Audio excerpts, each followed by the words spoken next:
Ketika ku percaya mujizat itu nyata.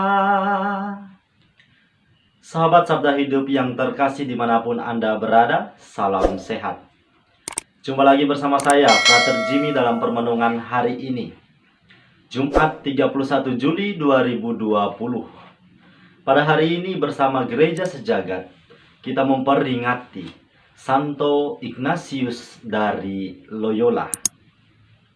Permenungan kita pada hari ini diambil dari Injil Matius bab 13 ayat 54 dilanjutkan ayat 55, dilanjutkan ayat 56b sampai ayat yang ke-58.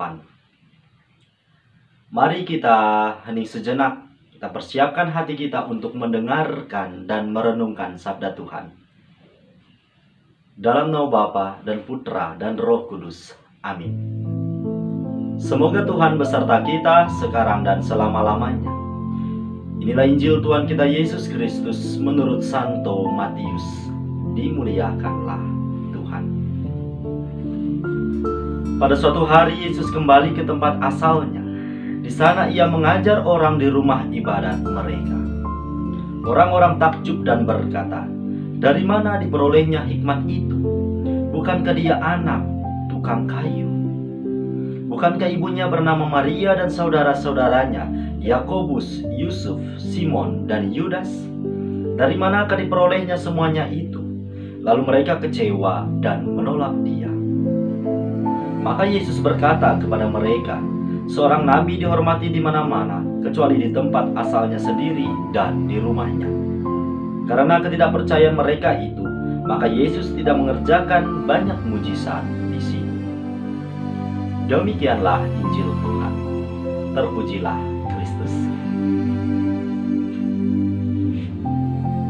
Para sahabat Sabda Hidup yang terkasih, hari ini bersama Gereja Sejagat, kita memperingati salah satu orang kudus yang namanya masyhur dalam perjalanan gereja, yaitu Santo Ignatius dari Loyola. Keutamaan rohani yang dapat kita timba dari santo ini, yakni bahwa kekayaan yang sejati ialah ketika kita mau membuka diri untuk menerima cinta dan rahmat Tuhan. Berbeda halnya dengan semangat Santo Ignatius dari Loyola, apa yang telah kita dengar bersama melalui kedua bacaan suci pada hari ini, yang mana orang-orang yang mendengarkan pengajaran Nabi Yeremia justru menolak sabda Tuhan yang disampaikan melalui Nabi Yeremia.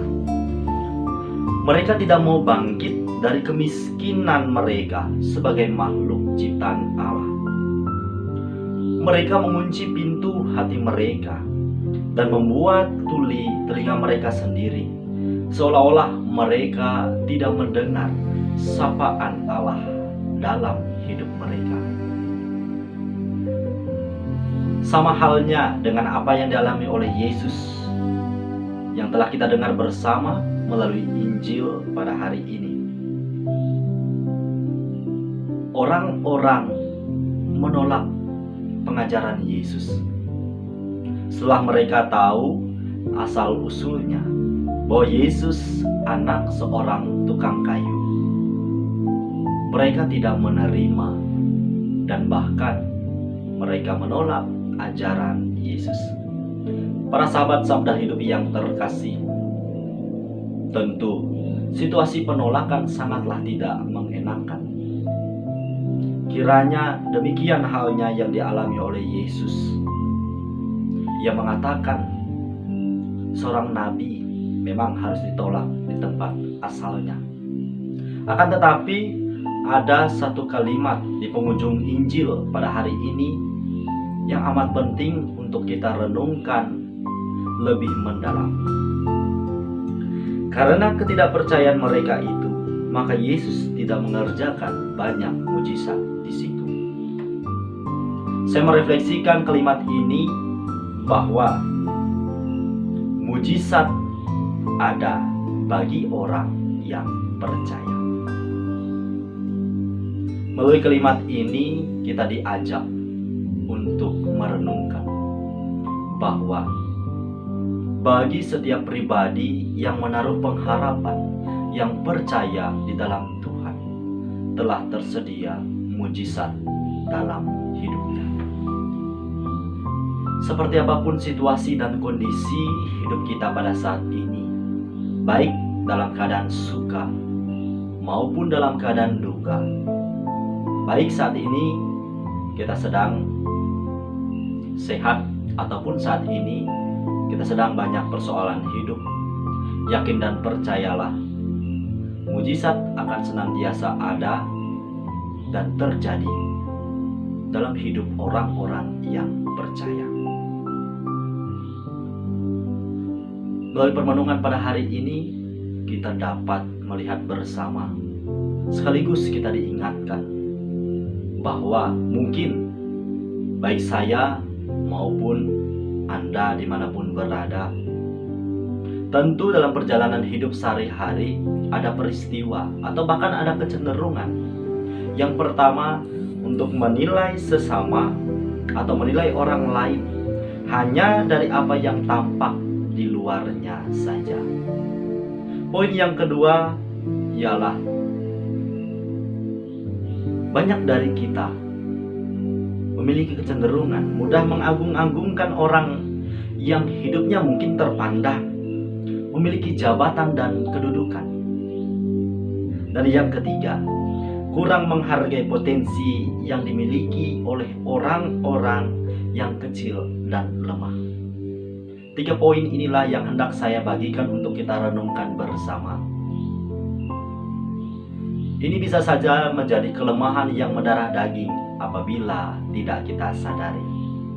Maka dari sebab itu, melalui peringatan, juga melalui permenungan yang telah kita dengar bersama dalam Injil pada hari ini, apabila saat ini saya, Anda, dan kita semua masih memiliki kecenderungan itu, mari kita membaharui hidup. Semoga keteladanan yang diberikan oleh Santo Ignatius dari Loyola membawa kita pada kesadaran bahwa untuk memperoleh kebahagiaan hidup yang abadi, kita harus mau terus-menerus membuka diri untuk menerima cinta dan rahmat Tuhan. Mari kita terus berjalan untuk membaharui diri melalui semangat pertobatan dari hari ke hari. Selamat beraktivitas, salam sehat. Semoga Allah yang Maha Kuasa memberkati kita, melindungi kita terhadap dosa, dan menghantar kita ke hidup yang kekal. Dalam nama Bapa dan Putra dan Roh Kudus. Amin.